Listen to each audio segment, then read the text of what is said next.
the heart of Texas, LifeTalk. Here's your host, Mark Crutcher. Hello and welcome to LifeTalk for October 2011. I'm Mark Crutcher, and standing by are Cherie Johnson, Johnny Hunter, and Troy Newman. Normally, Father Frank and Janet Morano will be joining us later, but that's not going to happen this month. And in a moment, we're going to be telling you why. But before we get into that, it's time for Alan Ackles and this month's LifeTalk News. Alan? All right, thank you, Mark. A Texas woman has been charged with trying to conceal the rape of her 12-year-old mentally disabled adopted daughter by taking her out of state for an abortion. Authorities say the rape was committed by the woman's 19-year-old son. Cynthia Greenwood, 50, was arrested on one count of tampering with physical evidence, and her son, Isaac Greenwood, was indicted on or was indicted on 3 counts of aggravated sexual assault of a child under 14. Prosecutors say Ms. Greenwood took her daughter, who was 22 weeks pregnant, to an abortion clinic in Cleveland, Ohio, after Children's Protective Services had already initiated its investigation into the rape allegation. Employees at the Center for Women's Health Abortion Clinic in Cleveland, Ohio, later admitted to Texas officials that the girl was brought there by her mother and had an abortion. The girl told police that her mother took her to Ohio, quote, to have an operation so it wouldn't hurt when the baby came out, unquote. Court records show that the child has been removed from the home.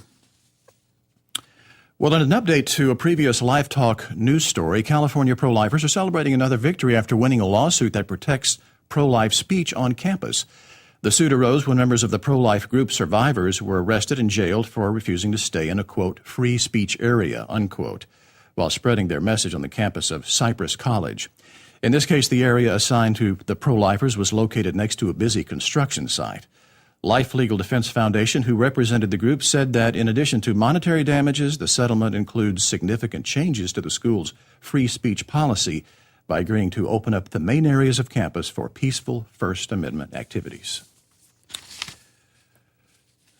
Well, a Utah abortionist whose license was suspended in Maryland following a botched abortion has admitted she misled officials about her criminal background when she applied for a medical license. The Utah Division of Occupational and Professional Licensing ordered Nicola Irene Riley to pay a $10,000 fine for being deceptive about her involvement in a credit card fraud scheme. Operation Rescue obtained open record documents showing that Riley has a history of criminal activity that earned her a year at the military prison at Fort Leavenworth, Kansas, and a dishonorable discharge from the Army. Well, despite these revelations, the Utah Licensing Board has said it will allow Riley to continue practicing. In North Carolina, police arrested a man for threatening to have a woman he impregnated assaulted so she would lose the baby. The plot came to light after Officer Chris Harrison of the Greenville Police Department heard Philip Lee Thomas's conversation about a girl that was pregnant and would not have an abortion. The police were monitoring the call following a court-ordered warrant relating to another charge. In the call, Thomas said he intended to have the girl assaulted and that he wanted it to happen that day. Thomas was subsequently arrested. In September, a judge sentenced a former New Hampshire church member to 15 to 30 years in prison after he raped a teen from his church and then offered to take her for an abortion when she became pregnant. 52-year-old Ernest Willis of Guilford was charged with sexual assault of his children's 15-year-old babysitter, Tina Anderson, in 1997. Well, the teen, now in her 20s, testified that when Willis was teaching her to drive, he pulled her into the back seat and raped her. He assaulted her a second time in his home. Anderson said that when she rejected Willis's abortion idea, he offered to punch her in the stomach to cause a miscarriage. Willis was found guilty of 3 counts of forcible rape and 1 count of felonious sexual assault. And in a similar story, a former Pennsylvania pastor has pleaded guilty to charges he sexually abused a girl for more than a decade, starting when she was 12 years old. In court, the victim testified that 45-year-old Santos Adiel Rosado sexually assaulted and raped her repeatedly, and then when she became pregnant at 18, Rosado unsuccessfully tried to force her to have an abortion. She eventually gave birth and was forced by Rosado to place the child for adoption. Following his guilty plea, Rosado now faces a maximum of 35 years in prison. Well, a Florida jury has found in favor of a couple who said they should have been told by their doctor that their son would be born handicapped. Rodolfo Santana and Ana Mejia claimed that they did not get accurate information from Dr. Marie Morel and OBGYN specialists of the Palm Beaches regarding their son Brian, who was born with no arms and just one leg. At the trial, the couple argued that if the clinic had told them their son was so disabled, they would have aborted him. The jury awarded them $4.5 million. And finally, a new CNN national poll finds that 62% of Americans want all or most abortions made illegal. The survey found that 21% want all abortions illegal, and another 53% say it should be legal only under certain circumstances. These results mirror several additional polls in recent years that have come to almost identical conclusions. Alan Ackles here for LifeTalk News. You can get daily news updates by logging on to prolifeamerica.com. Mark, back to you. Thanks, Alan. All right. Got any news? We got lots I of want to say it's great to be here this month. But But nice to there's have you some- back. Yeah. All right, let's bring people up to date on what's going on with Father Frank. For those who don't know, if for longtime listeners of Life Talk, they know that several years ago there was an attempt to destroy Priest for Life and to do away with Father Frank, send him out, be a parish priest. We were heavily involved in that situation That at the wasn't time. the pro-abortion crowd that was trying to do away with him. No, this is the pro-lifers, or ostensibly pro-life. Anyway, we were able to beat back that effort at the time. But Father Frank and I had a discussion at the end of that situation where we both agreed that it would come back again, that they knew they were defeated on the first go-around with Cardinal Egan up in the Diocese of New York and with the others that were behind the scenes pulling the strings, but that they would come back again, and sure enough, they have. And now, when you say pro-lifers are doing this, do you mean well, as a I'm not whole? going to. I made a decision that we all know who this is, and I think probably most of the audience knows who's behind this. But we don't have any proof. We have anecdotal evidence, but we don't have proof. And I'm not going to stoop to their level by accusing someone of doing something that I don't have any backup for, because that's what they've done with Father Frank, and we're not going to stoop to that level. But the fact is that they've come back at him again. Father Frank has now been taken out of the leadership role at Priest for Life, and basically, in my view, I mean, he's not in prison in the sense that he couldn't walk out the door. Yeah, but he's been exiled. And he's had to report to the Amarillo Diocese that controls, under whose authority Priest for Life operates. And that's where he is today, and could not come here and tape his segment. He couldn't even leave. And so, like I say, he's not physically in prison in the sense that he's behind locked bars where he couldn't walk out. But ostensibly he is, because as a Catholic priest, he's taken a vow of obedience, and he's adhering to his vow. He made a vow, he's adhering to it. And he's in Amarillo because of that. And so if you want to call it a prison, and I know there's some that are out there, and I might even agree, it's a prison in his own making, because he's a man of his word. He said, I take the vow of obedience to the hierarchy of the Catholic Church. So that's where he is. This is a completely unjust, I think we all agree, situation. It's indefensible what's happening here. They've accused Father Frank of basically financial improprieties, but they don't bring forward any proof of this. No evidence of it, just allegations. Just allegations. And that's where I disagree with just a little bit. I don't want to stoop to, quote, their level.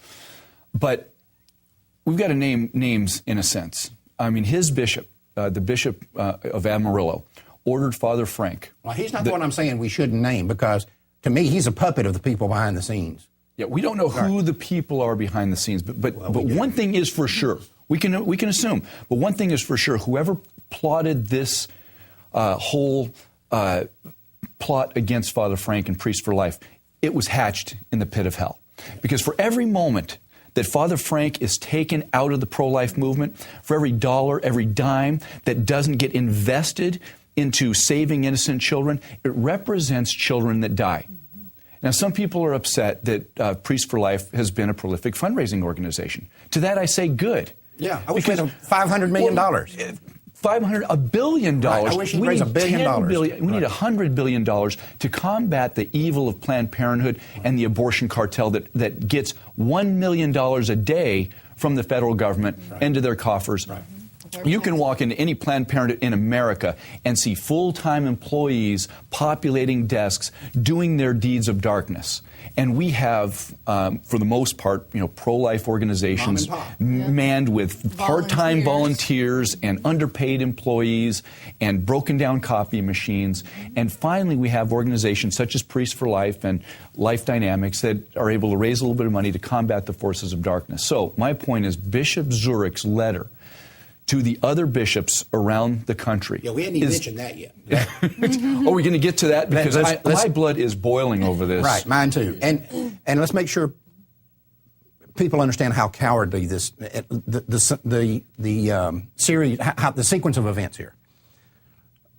If they believed, first off, that there were financial improprieties at Priests for Life, which they're not, if they believed that, they should have called Father Frank in, sat down behind the scenes. You don't go out and air your dirty laundry in public like this right off the bat.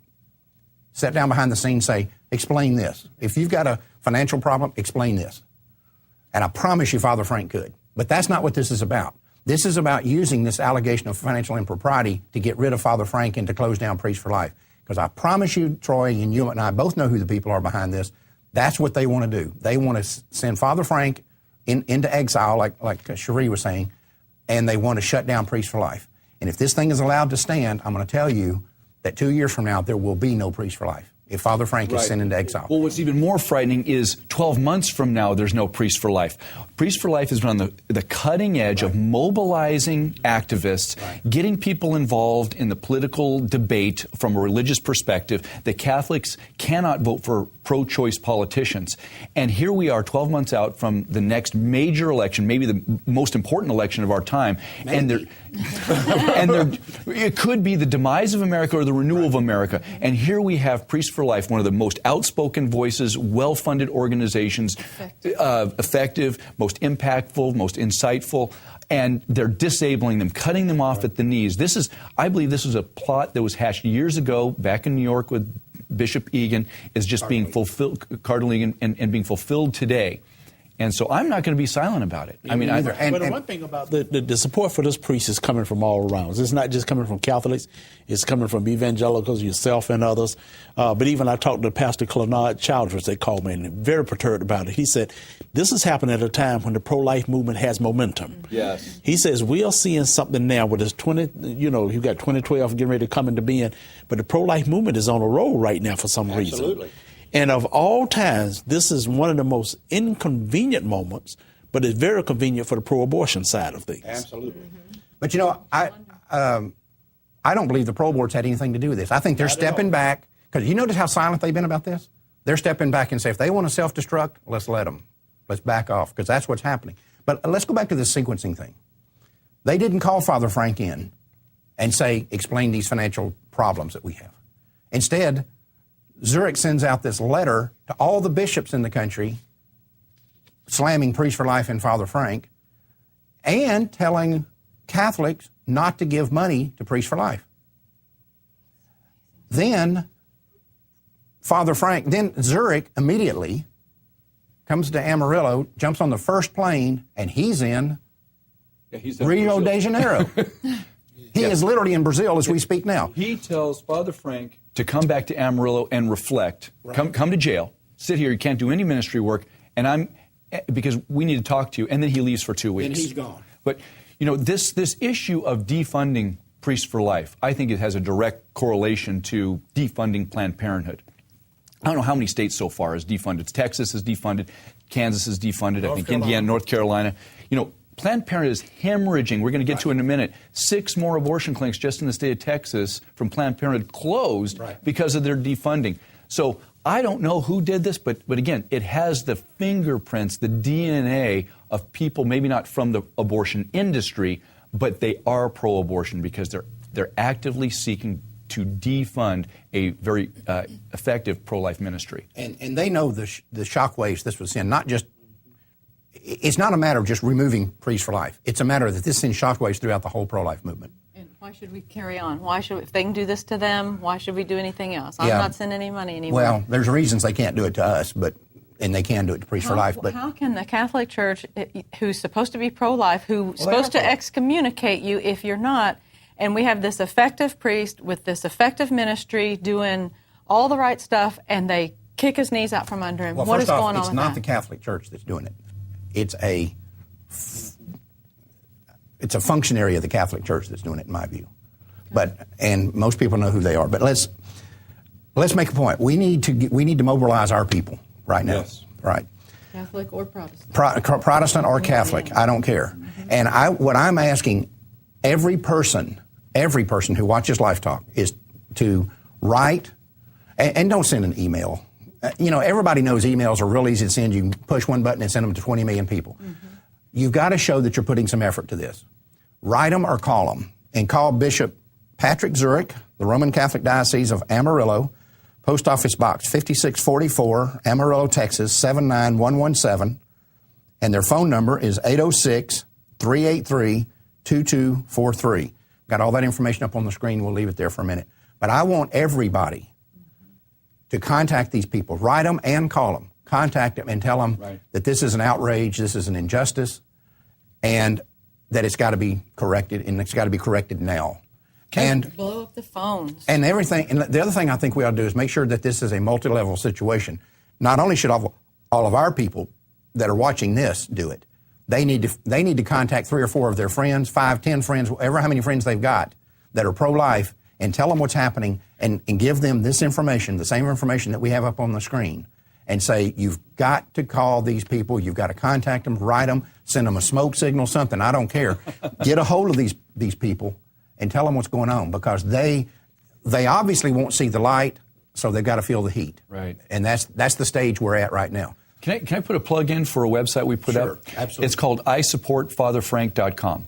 Just isupportfatherfrank.com, where you can add your name along with Dr. Dobson and Rick Bott, you, myself, others here, that they can say in an open letter to all the bishops that we've analyzed this information, we believe that it's false, and we support Father Frank, and he needs to get back into the pro-life work post-haste because the babies need him. Right. And that's the point I want to make here, Troy, because that's the most important thing. You're not important. I'm not important. None of us here. Father Frank isn't important. Right. What's important are the babies that whose lives we're trying to save.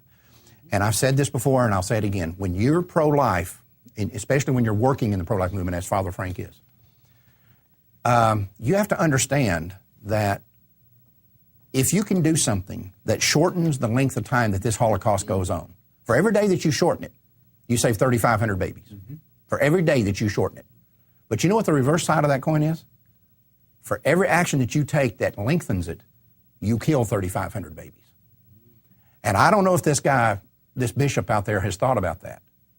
If he takes Father Frank off the field, and when this whole thing started, was well over a month ago, I wrote a letter to this guy. I was informed that this was going on, that this was about to happen. Mm-hmm. And I wrote a letter to him, and I made this point.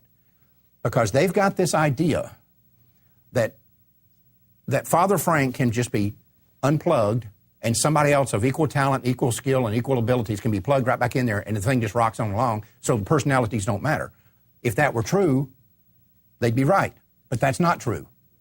You name me one Catholic priest in this country that they can take Father Frank out and plug that person's name in, right, and things just go along just like they were. They're dreaming. So what that means is that by taking Father Frank out, you're hurting the pro-life movement, which means you're lengthening the time that this thing goes on, and for every day that you've lengthened it, you killed 3,500 babies. I mean, look, Father Frank travels to at least 4 states every single week. Right. He's been out for 2 weeks. That's 8 states he's not visited. Right. I don't know how many people he has not been able to talk to, how many people he's been able to influence, how many babies he's been able to save already that have been lost. So I would say that's an excellent point. And if I was picking up the phone right now to call Bishop Zurich or writing a letter, I would make that point. Every day Father Frank is out, 3,500 babies could be lost. Right. If that lengthens his battle by a week. And ultimately, Bishop Zurich and those in charge will have to answer for that. But let's make the point here. Bishop Zurich is the puppet. I believe he is. For these other people. Yeah. And they're behind the scenes. And they didn't even have the courage to keep Bishop Zurich there to answer questions. The second they pulled this stunt, they send him out of the country to Brazil. Yeah. But let me make another point. Cut the strings, Bishop. Cut the strings, bro. cut the string. And I got to say, we've been very critical. Anybody's watched LifeTalk for a number of years.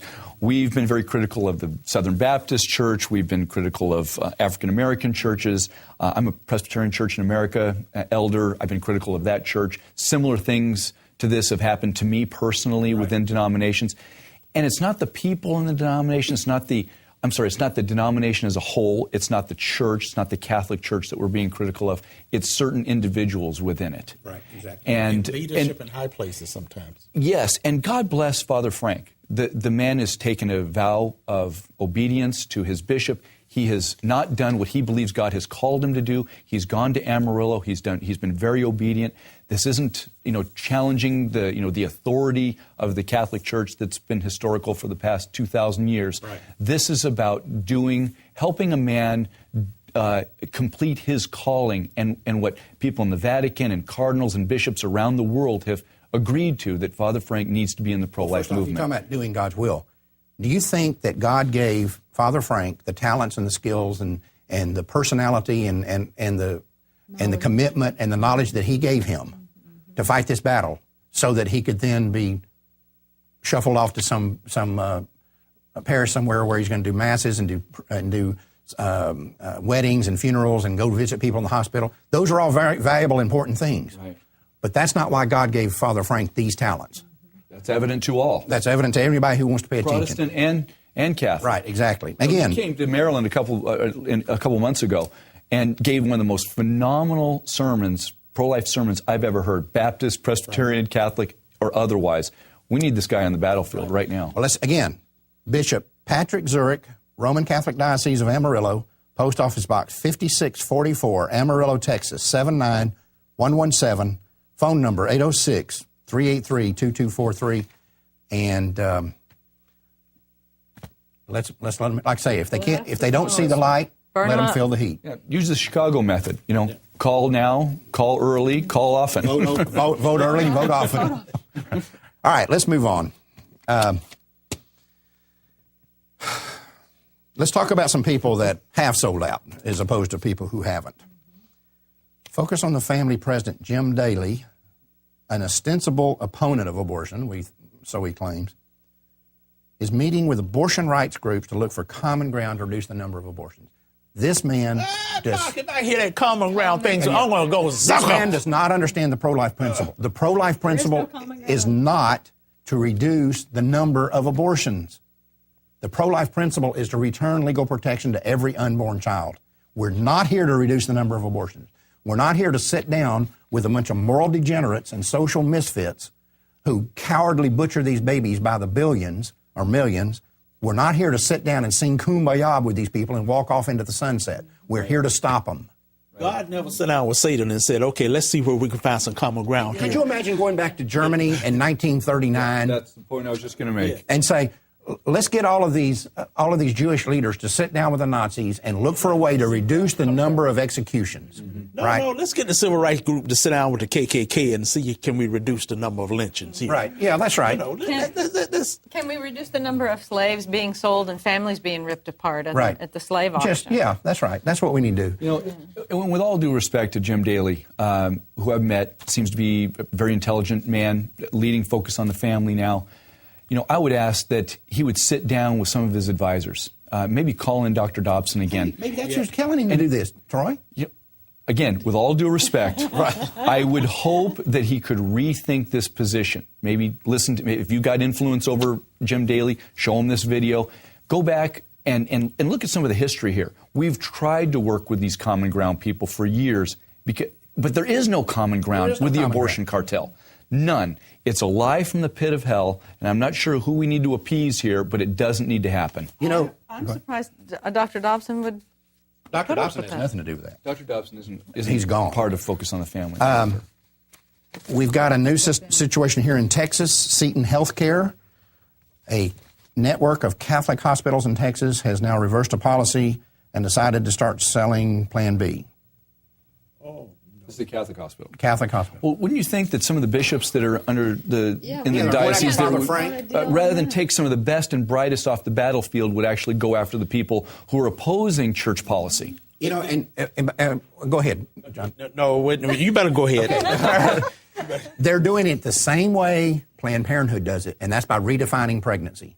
They're saying, well, until the baby implants, she's not pregnant, so therefore it's not an abortion. Right. This is a lie. This is a bald-faced lie that these people are telling.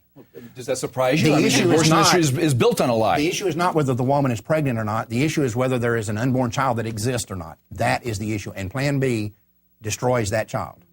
And now this Catholic hospital decided they're going to start selling Plan. This hospital chain has decided, it's Catholic hospital chain. And none of the bishops and cardinals are doing a thing about it, right? They're not excommunicating these people. And this is where they need to be focused at. This is where they need to be focused. The mere fact they're going after this one and then turn around and somebody really does a mess like this, a Catholic hospital decides, well, we're going to go ahead and give you a Plan B. You want to abort the child in a little pool with chemicals? Come on. Yeah. We'll pull out. That's fine. By the way, but what that does, what the bishops got to be aware of, that would make them look very hypocritical. Mm-hmm. I'll leave it alone. Yeah. I said it as nice as I can. Speaking of people, this has nothing to do with abortion, and I don't want spending time on it. Has Pat Robertson completely lost his mind? Yes. You know, we knew it back when he said how pro-life he is when he was supporting Rudy Giuliani for president. We knew he was a sellout. He comes on television. A man calls into his talk show. If for people who haven't heard this story, a man calls in on the talk show whose wife has Alzheimer's. Mm-hmm. And he's talking about how lonely he is. And he's maybe thinking about seeking another girl, starting to date another woman. He's going to find him a...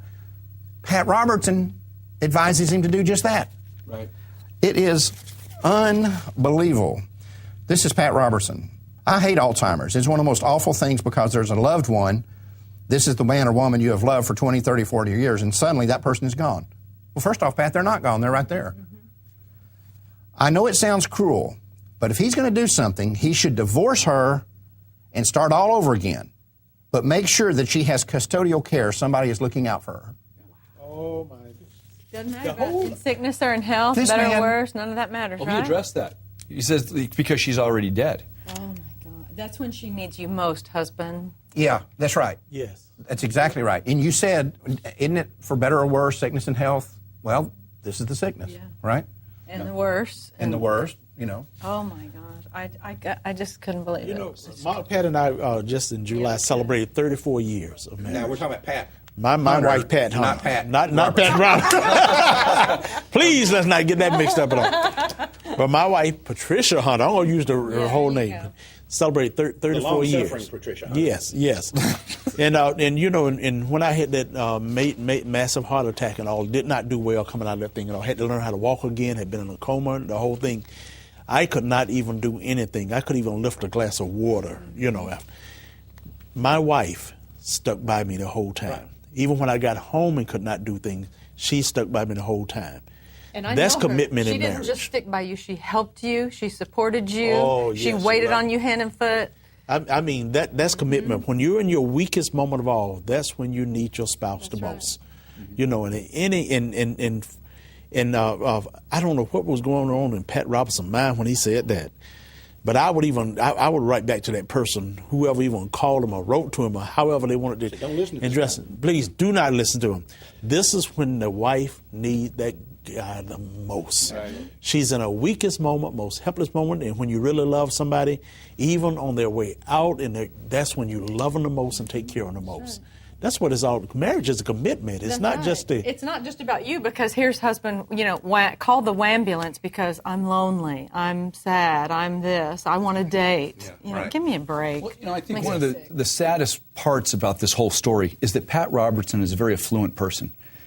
He just didn't show up on the scene here yesterday. He has built a Christian ministry that has impact around the world. And now he speaks on behalf, or ostensibly on behalf, of Christianity. And here we can use just reason, logic, biblical knowledge to take him to task for anti-biblical statements, right? Mm-hmm. I mean, what he said was against scriptural teaching. It's against what Jesus would have. And I want to say this politely, but you know, as Protestants, we don't have a problem doing that. When our leaders make a mistake, we call them on the carpet. And so I think we should use the same logic and reason when a bishop makes a bad decision. Okay, and I don't mean to beat a dead horse, and I want to be respectful, and I understand the authority of the church. I was in the Catholic Church for 18 years. The horse is not dead yet. So. But listen, we have to use the same reason and logic that God gave us. The bishops are not God. They're not deities. They're humans. They make mistakes, and we need to be able to say that. And when this Bishop Zurich said that Father Pavone needs to stay out of Christian ministry, he was absolutely wrong. And so, again, make those phone calls, get onto the website, and make your voice heard respectfully, but do it. You know, we're way out of time for this segment. We've got a lot of stuff that we didn't get to. But I want to bring up something that has been talked about, that we've talked about, and when I say we, I mean the pro-life movement, has talked about for years, and that was that if you sanctioned the killing of the unborn, that would eventually bleed over into the born, and we've seen that time and time again. And now you have these degenerates like Peter Singer up at Princeton saying parents ought to be given a year to decide whether they bond with the baby or not, and if not, the baby should be euthanized. He's crazy. He's nuts. But he's the head of bioethics at Princeton, at a major prestigious university. That's how far our country is. George Orwell said, there's some ideas so crazy only intellectuals can believe them. Yeah, some things so stupid only an intellectual could believe them. But so many of the things that we have predicted over the years are starting now to come true. In Canada, a judge has released a woman who strangled her son with her underwear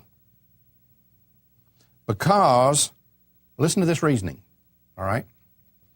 Here's the judge's statement when he said that he would not hold this woman criminally liable for strangling her son, which she admitted to doing.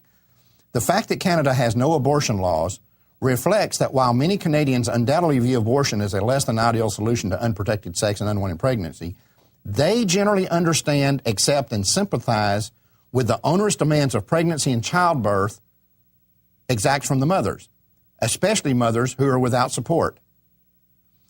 The judge noted that infanticide laws and sentencing guidelines were not altered when the government made many changes to the criminal code in 2005, and says that Canadians view the law as a fair compromise of all the interests involved.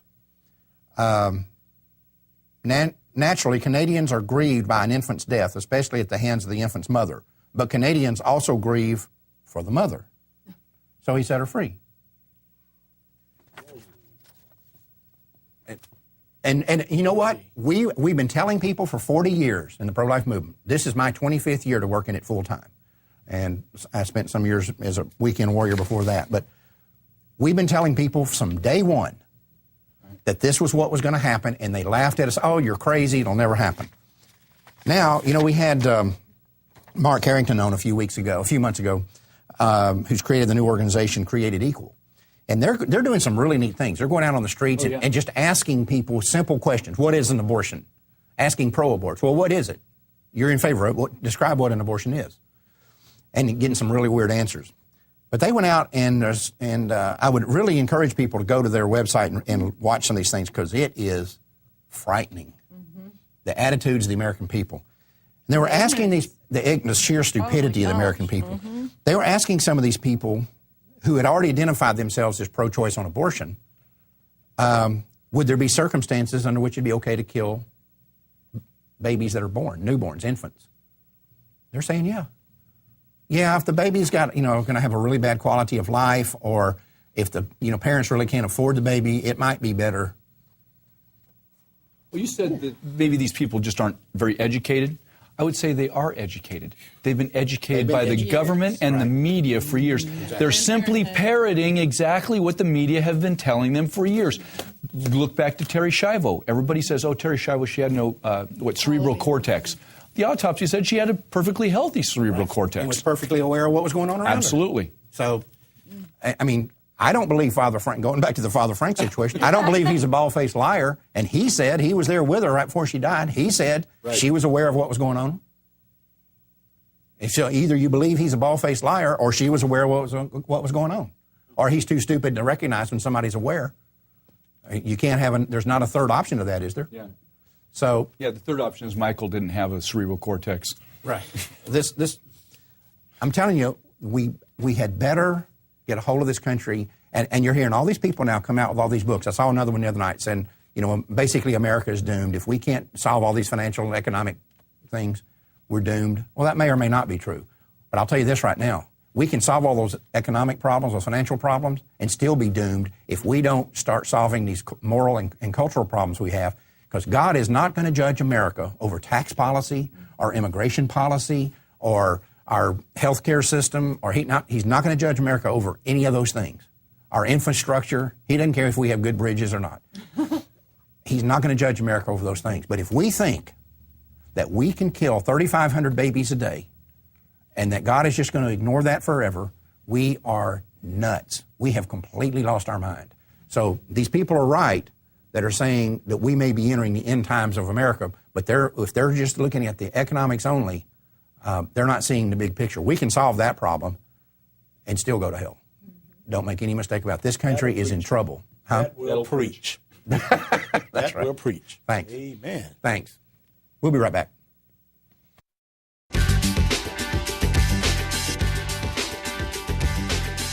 Recently, the Ohio legislature was debating a piece of abortion legislation when State Representative Connie Pillich became unhinged and began shouting that attempts to restrict abortion mean that we don't trust women. This is a common theme we are hearing more and more today as our enemies desperately try to slow down the wave of pro-life sentiment that is building around the country. Look, saying that we shouldn't have laws against abortion and should instead trust women to make their own decisions is absolutely no different than saying we shouldn't have laws against rape because men should be trusted to make their own decisions. And no rational person would oppose laws against armed robbery by saying that we should just trust each person to make his or her own decision about whether stealing is right or wrong. The reality is, every law denies someone the legal ability to make certain decisions. In fact, that is precisely what they are intended to do. Laws are a recognition that not every man or woman can always be trusted to make every decision. Now, I have a suggestion for Ms. Pillich and all her fellow travelers who are out there making this moronic "we trust women" argument. If you do indeed trust women, prove it by proposing legislation that will exempt women from all laws. Let's just trust women to make their own decisions about everything. Driving drunk, embezzling money from their employers, writing bad checks, using cocaine, or selling their bodies in prostitution. Let's also make female business owners exempt from discrimination laws which make it illegal for them to refuse employment or service to minorities. The list is endless, but the point is that any legislation that can be applied to women is a statement that we don't trust women. So obviously, according to your philosophy, those laws have to go. I mean, either you trust women or you don't. Of course, you are not going to adopt this approach because you know better than anyone else that all this trust women rhetoric is pure, undiluted nonsense. You resort to this sort of thing for one reason and one reason only. It's a diversionary tactic designed to keep you from having to defend something that you know cannot be defended, and that's legalized abortion. Now, to my fellow pro-lifers, I want you to always keep one simple thing in mind. Whenever you see your enemies employing this tactic, they know you're winning. So be encouraged and keep up the pressure.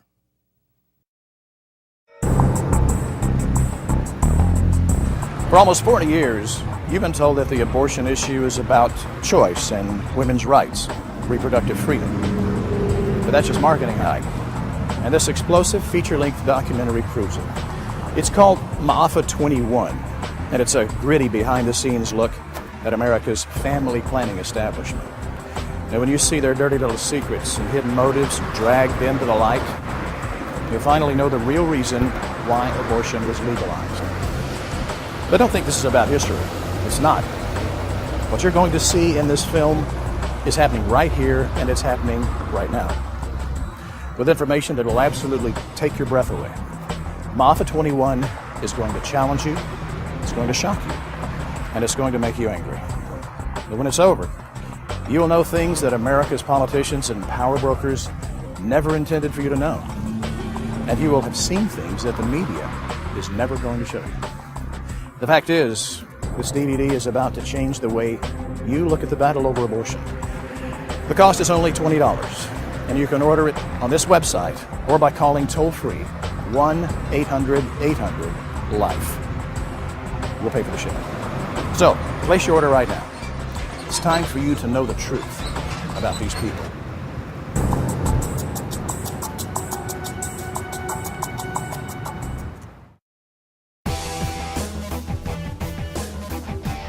Welcome back. We've talked here before about how abortion has almost become the default position for pregnancy today. It's, my wife and I had some friends several years ago.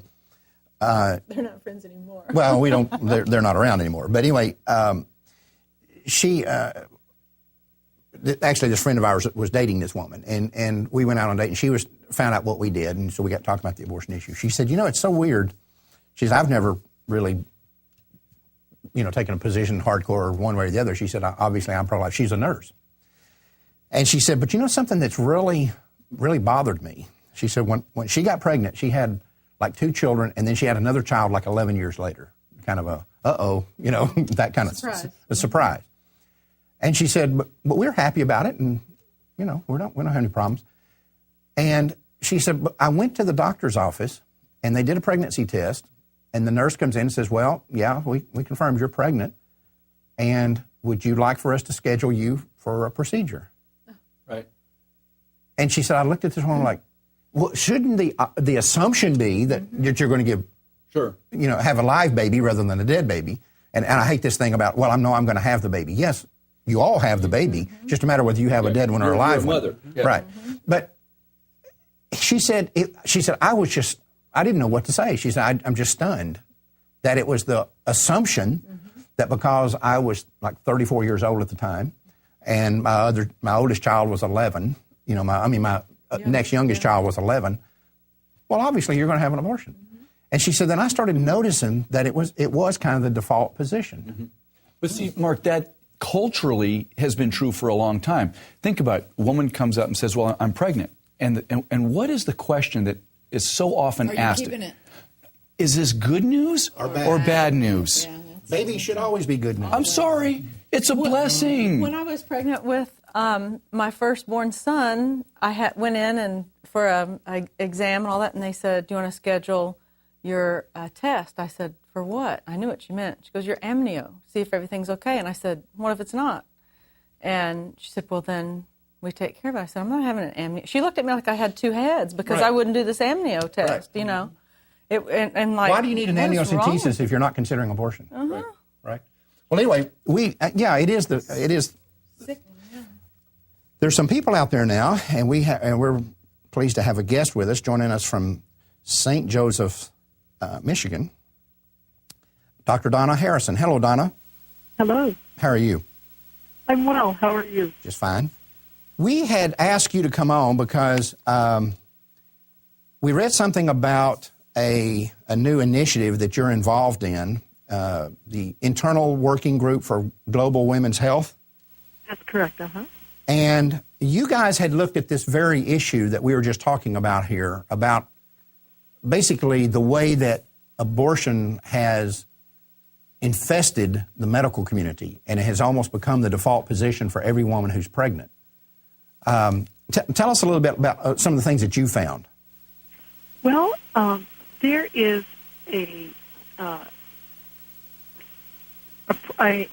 there is an initiative in the international community to try to decrease the number of women who die in pregnancy. And the issue is called maternal mortality, because maternal mortality means women, mothers who die. So around 2000, the countries of the world got together and said, we want to decrease the number of women dying, which is a great thing. Yeah, it's a wonderful thing. But that initiative has actually been hijacked.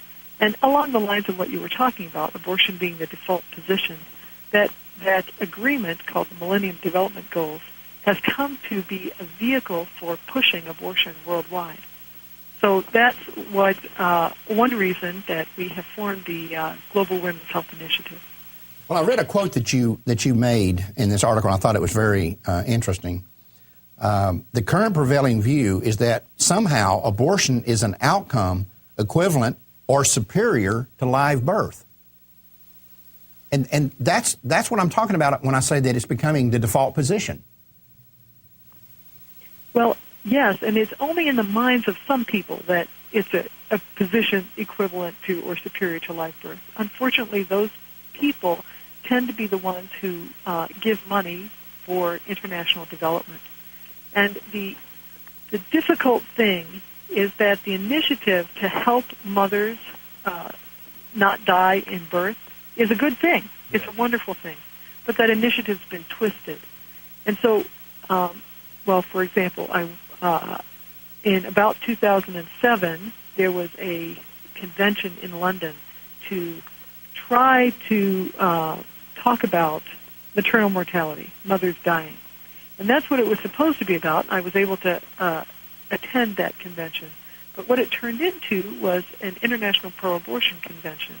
And they were talking about ways to legalize abortion around the world. And it was a very eye-opening experience to see that helping women who are pregnant to give birth safely has suddenly become helping women around the world have access to legal abortion. So we have been tracking that thought process, and working on responding to it from a pro-life position. Well, the irony here is that in the countries that prohibit abortion are severely restricted, their maternal morbidity and mortality figures are much better than countries that don't. Yes, many countries, and Ireland's a good example. Poland's another good example. Wow. So it's pretty clear that legalizing abortion does not decrease the number of women who die in pregnancy.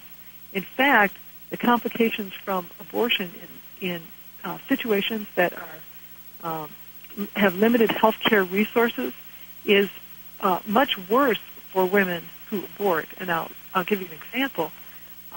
We know that the risks for women who deliver, the risks of dying, come from bleeding and infection and high blood pressure and obstructed labor. We know what kills mothers, and we know how to treat those things. If you have a person who knows how to deliver a baby, and you have a safe place for the mother to deliver, and you have antibiotics, and you can treat high blood pressure with a very inexpensive medicine called magnesium sulfate. If you have those things, the number of moms who die in pregnancy decreases dramatically. But if you introduce abortion, and especially medical abortion that's being promoted all around the world, in a place that has limited health care facilities, the women are still at risk for hemorrhage and massive infection. Right. That's part of the risks of having a medical abortion. But they don't have the health care infrastructure to deal with these things. So it's it becomes dangerous to have a medical abortion or any abortion in a place where you don't have health care resources. One of the things, health care resources that make pregnancy safer. Jump in here. One of the things that is very disturbing to me that I've seen this trend to classify pregnancy as a disease. It's a disease, right. And what we're hearing the doctor say, Dr. Harrison, is that really abortion is the disease, or it's the problem that causes more disease. It's a man-made disease. It's that's causing more maternal problems.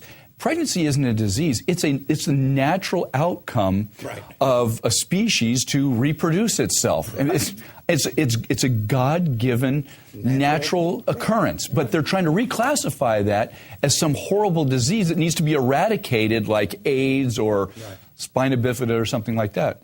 It is. You have to understand sort of the background. Okay, it's not that they're exactly classifying it as a disease, but it is true that women can die when the child in the womb is separated from the mother. And that separation happens when she's giving birth, and that's a wonderful thing because the outcome is a living child. It can also happen, or it does happen, when she miscarries, and it also happens when she aborts. Any of those, what we call parting or parturition events, any of those separations, puts a mom at risk of bleeding, infection, and obstructed labor if the fetus is big enough. The difficulty is that some people say, well, if a mom is at risk during parturition, then we should make parturition safer. And that makes complete sense. We should make it safe for her to deliver, a safe passage. And there is even a really wonderful program called Safe Passages that's being started in Africa that's looking at making delivery safer. But other people say, well, let's just prevent motherhood altogether. And they use abortion as a way of preventing motherhood so that and the rationale is, well, then the mom isn't exposed to the risks of delivery. But what they forget is any time a mother has a fetus inside, she's going to be parted from that fetus. She's going to be put at risk because it's the parting that puts her at risk. So the more abortions you have, the more opportunities for exposure to infection or bleeding. Yeah, the more events you and have. that's not a simple thing, especially in countries that don't have blood transfusion resources or antibiotics readily available to treat, or even someone who can even diagnose the problem. Well, listen, Dr. Harrison, how could someone in the public get a hold of you and get more information? Do you have a website? We do. It's the American Association of Pro-Life Obstetricians and Gynecologists. Okay. And that's AAPLOG.org. Is that correct? That's correct. Okay. Well, listen, I appreciate you. Mom, just before you have her to go, what is the name of the organizations that she's having to fight on the international stage? Well, it's WHO mainly. Oh, my goodness. Well, the organizations that push abortion worldwide are the United Nations Fund for Population Development, UNFPA, the International Planned Parenthood Federation, IPPF, Marie Stopes International, and IPAS, IPAS. Those are the organizations which push abortion in resource-poor countries. And we've seen them really focus in on Africa. And we've covered that here recently. Some of the things they're doing over there are just obscene. And the maternal morbidity and mortality for women in Africa is on the increase in every country where they have introduced legal abortion. And the only reason they do it is because they get pressure from the United States. The countries are openly stating, we don't want abortion. But the U.S. government comes in there and forces it upon them as a condition of getting some sort of aid or some sort of protection from the U.S. government. And yeah, if I could talk about that a minute, because I was at the International Pro-Abortion Conference in London, and they identified 4 things which stand in the way of legalizing abortion around the world. And you'll be probably kind of surprised about those things. The first one is the presence of Protestant missionaries in the healthcare system in Africa and the presence of the Roman Catholic Church in the healthcare systems in Latin America. The second one was the right of conscience of healthcare workers. That's the ability for healthcare workers to refuse to do abortions. The third was the use of ultrasound, which, and I will quote, unfortunately turns the mind of the pregnant woman to the, quote, possible humanity of her fetus. And number 4 was the people themselves don't want abortion. So it's clear that a kind of pro-abortion cultural tyranny is now being foisted on those nations that protect life. And Kenya was an outstanding example. I had a dear friend of mine who's an obstetrician gynecologist in Kenya. And at the conference that I was mentioning, there was some hint that they knew how to take care of the Kenyan problem, because Kenya is a leader in Africa. And Kenya was at that time pro-life. So I'd mentioned to my friend, look, Kenya is a target. Abortion's going to be legalized there. And she said, oh, no, the Kenyan people would never do this. It will never happen. I said, you have to understand the magnitude of the money that runs behind this agenda, and it's huge. Yeah. And in fact, even though my dear friend put up a great fight, and the Kenyan pro-life obstetricians, gynecologists put up a great fight, the media, everything that got out to the people was from the pro-abortion side. And so now we have in Kenya a constitution that allows for abortion. which they didn't want. Which they didn't want. The Obama administration wanted it, but the people of Kenya did not want it. Yeah, it's probably bigger than the Obama administration. There's a lot of money and a lot of international organizations who are actively pushing for abortion legalization worldwide. Well, listen, you guys keep up the great work. Thank you. And I appreciate you so much coming on here and telling us this information, because it really makes a difference. Well, thank you for the opportunity. Thank you, Dr. Harrison. Mm-hmm. Bye-bye. this kind of goes along with something we put in Alpha 21 about Brian Close traveling all over Africa and saying, I'd go into these little hospitals, if that's what you want to call them. They're basically huts. Sometimes don't even have roofs. And he said they wouldn't have anything there to help deliver a baby. Right. But over in the corner, there'd be boxes and boxes of condoms and chemical abortions and all these things to promote abortion. And all of them have U.S. flags on them because they got a USAID logo on the box. Frightening. So he said, you go in the hospital, they got these things just stacked up in the corner. Not even antibiotics and nothing to help deliver a baby. Yeah, I've seen it personally, even in Ghana when Bill Shanks and I was there.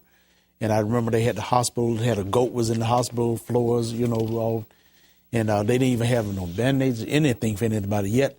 This guy showed us, he said, I want to show you what the United States sent us. And he opened this thing and he had the IUDs. Oh.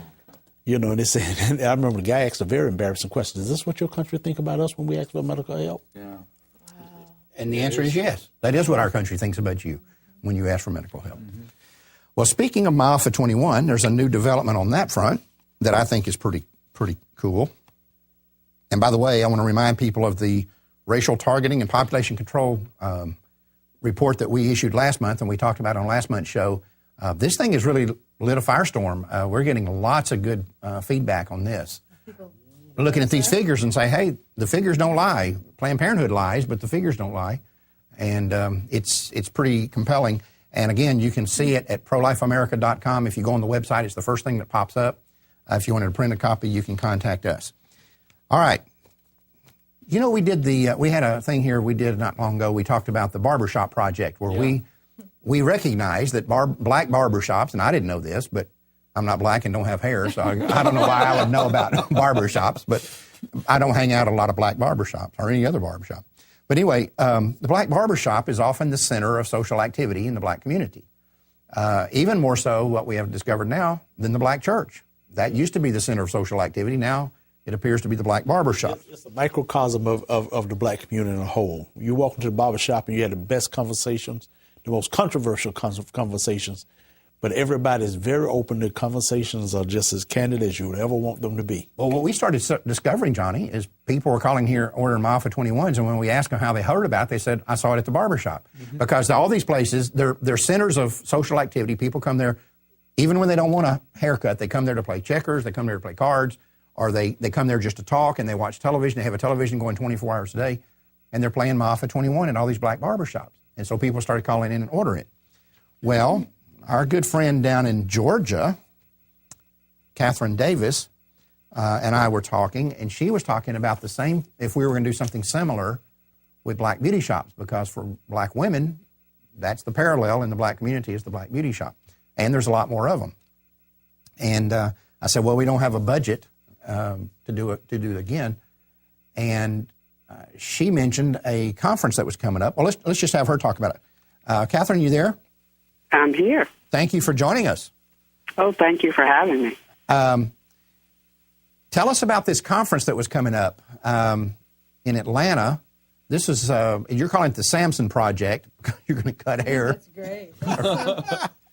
So great. What was this this conference that was coming up? It was actually a trade show. It's hosted by one of the oldest black-owned hair care companies in the nation called Bronner Brothers. All of whom, by the way, are pastors, which I learned in the process of doing this. But it's a continuing education. Let me show off my skills in being able to deal with black hair and all of its glory, whether we're talking at the barbershop or the hair salon, getting weaves or getting braids or taking care of our afro, whatever. And 50,000 plus barbers and hairstylists attend this event. And they get their continuing education classes, and they get new products, and they find out what the new trends are.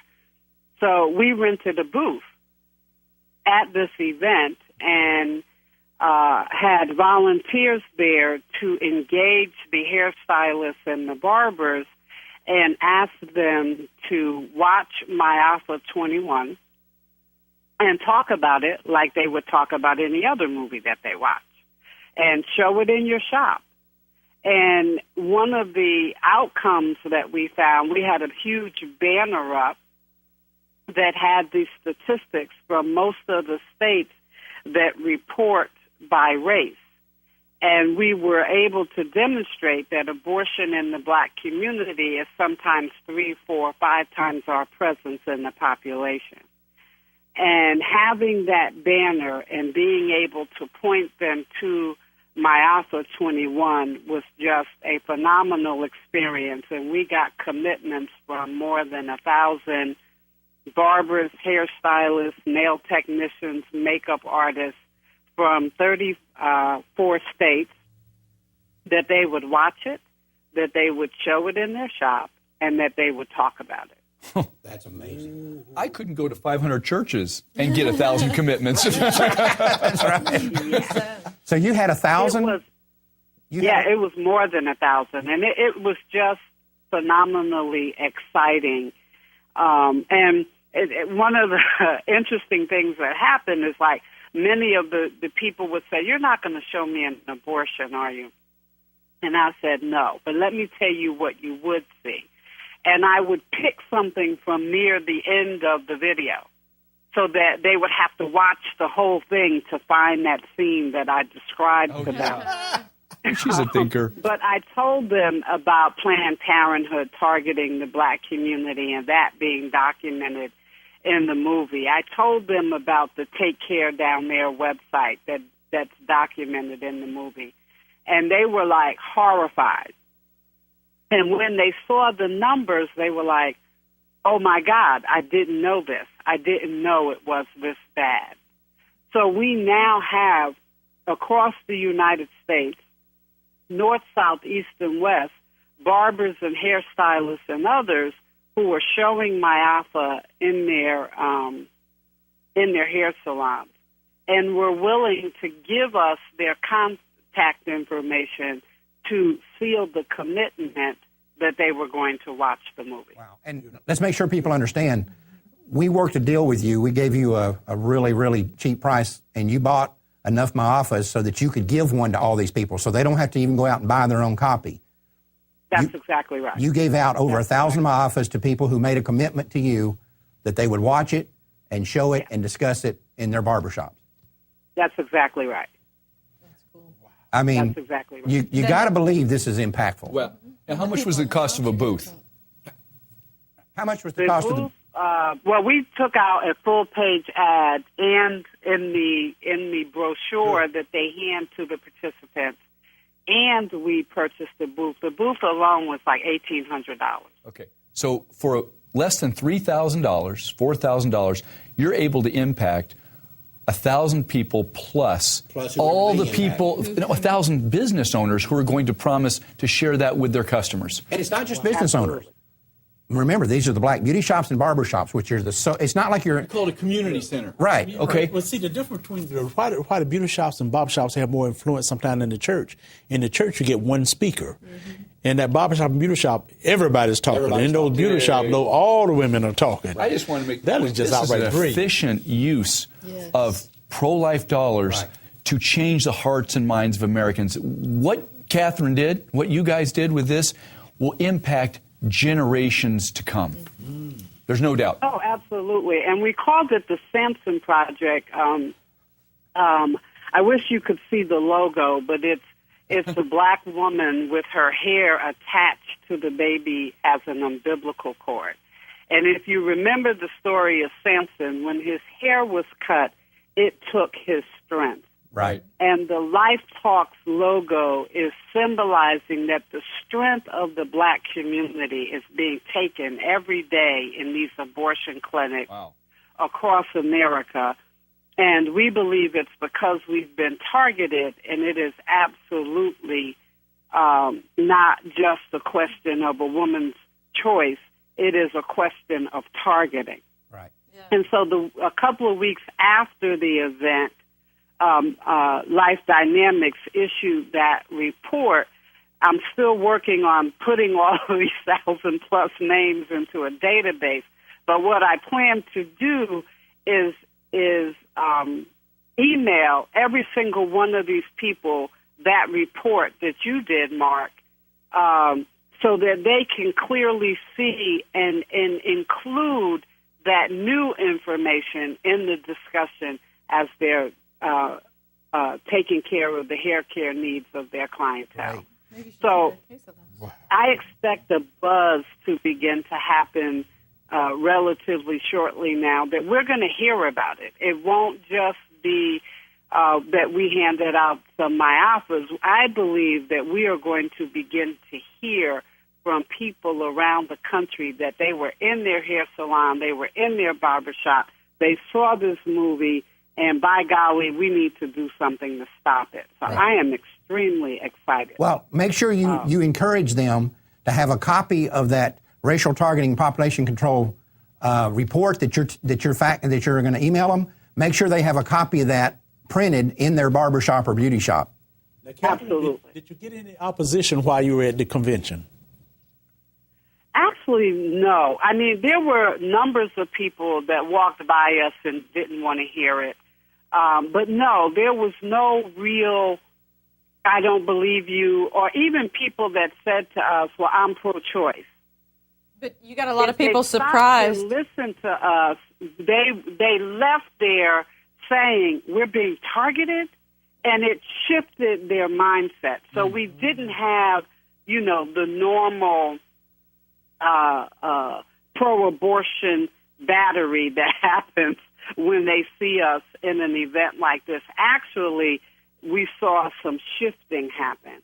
And actually had a guy who sells capes.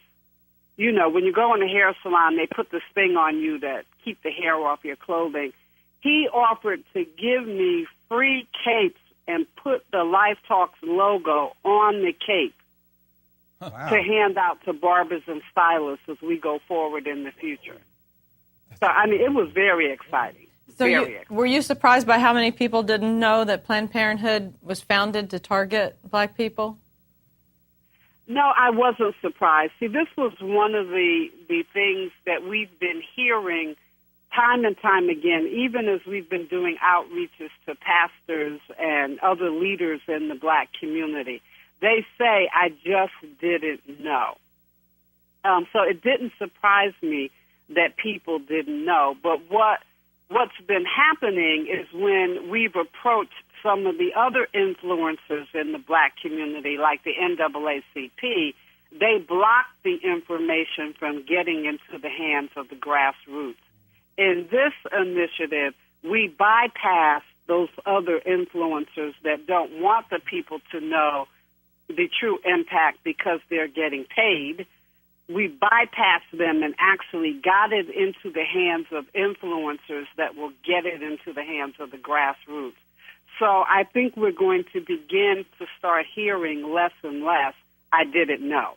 Right. Well, because now the information, we're at the beginning of putting the information into the hands of directly into the hands of the people. Right. So I'm excited and looking for more trade shows and more opportunities like that where we can get a booth and engage people in a one-on-one and get that commitment to watch MIAFA.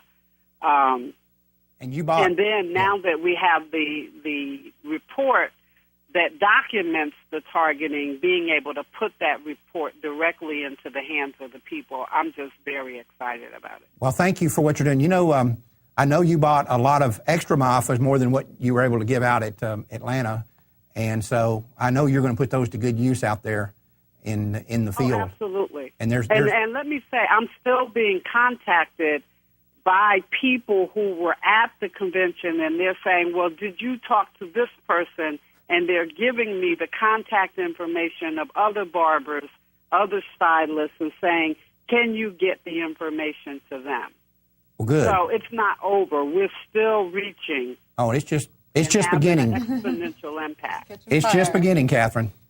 It's just beginning. Yep. And it's as exciting as anything I've ever participated in. Well, good. Well, thank you very much for what you're doing. I keep telling people say, oh, thank you so much for making MIAFA 21 and, what we've done without this, and this is what we've been needing. But the fact is, it's people like you out in the field that are going to make it work. We can't be everywhere. So it's just, all we did was make the tool. You're the one who's building the house, and we appreciate what you guys are doing out there. Well, and we appreciate you, Mark. Life Dynamics is setting a precedent that I think we're going to see abortion come crashing down real soon as we get these tools into the hands of directly into the hands of the people. Well, thank you for joining us, Catherine. Uprising. Thank you, ma'am. Thank you. God bless you. God bless. Bye-bye. Boy, it's exciting. Things are happening, I'm telling you. Yep. And, you know, Troy, we're way out of time, but, you know, a lot of people out there in the field don't know. This situation with Father Frank is just one of many. The pro-life movement right now is under more attack than I have ever seen in my life. I've seen it with you. I've seen it with you. And I can certainly promise you it's true with Life Dynamics. You know, we've got projects that are sitting that could really move the ball down the field, that, you know, that our donations have fallen way off because of the economy and all that. And then, I mean, we've had some of the strangest things. As y'all know, I was here till 11 o'clock last night. Right. In 12 years of doing LifeTalk, we've never had an equipment failure that would threaten doing the show. Yesterday, we had a major equipment failure here, and at 10:30 last night, it looked like we were not going to be able to shoot today. I mean, the first time in 12 years. All of a sudden, the Steve, the engineer that had come up, we found him. He's the guy who actually designed the studio. I mean, the equipment room, and he happened to be free last night, so he came up, and we were here till after 11 o'clock getting it done, and he had to do a workaround, or we wouldn't have been able to tape today. And as y'all know, last month one of our air conditioners went out, and that cost us a fortune. And we've just had one thing after another. And I know that you've had a similar situation at your office. We had a huge flood. cyber attack. Yeah, you had your whole website shut down. It was amazing. Even the FBI couldn't figure out what was going on. Must be doing something right. We had huh? the same thing. I don't know if it's not so much that we're doing something right, but you know what it tells me? We're on the edge of something really big that we don't even know about. So we need to pray. Focus and pray. Right, and we need to unite. I keep telling people, we need to remember, the abortion industry is collapsing. Yeah. You and I see that every day. Oh. I talk to the people that are infiltrators for us. They say morale is through the floor. These people are in panic mode, and we see it in the way they're behaving in the public. They're no longer even convinced that what they're doing is right. Yeah. They're no longer convinced of that. But it's like a boxing match. When you're boxing, you hit your opponent and you see his knees buckle, go in. You move in for the kill. Mm-hmm. Yep. And I'm telling you, I know things are tough right now for people out there, but our enemy's knees are buckling. This is not the time to back off. And we need to move in for the kill, because if we don't, these opportunities don't just come every day, as we all know. Those have been with this for a long time. No, you better, when the opportunity's there, you better take advantage of it. And we've got opportunities right now. And I think there's something on the horizon that none of us here can predict. I don't know what it is. I'm not smart enough to know what it is, but something out there is brewing, or else Satan would not be attacking us the way he is. And I don't mean just us, although we've had the pro-life movement, our share, but the pro-life movement in general. And this situation with Father Frank is just another example of that, just a perfect example of it.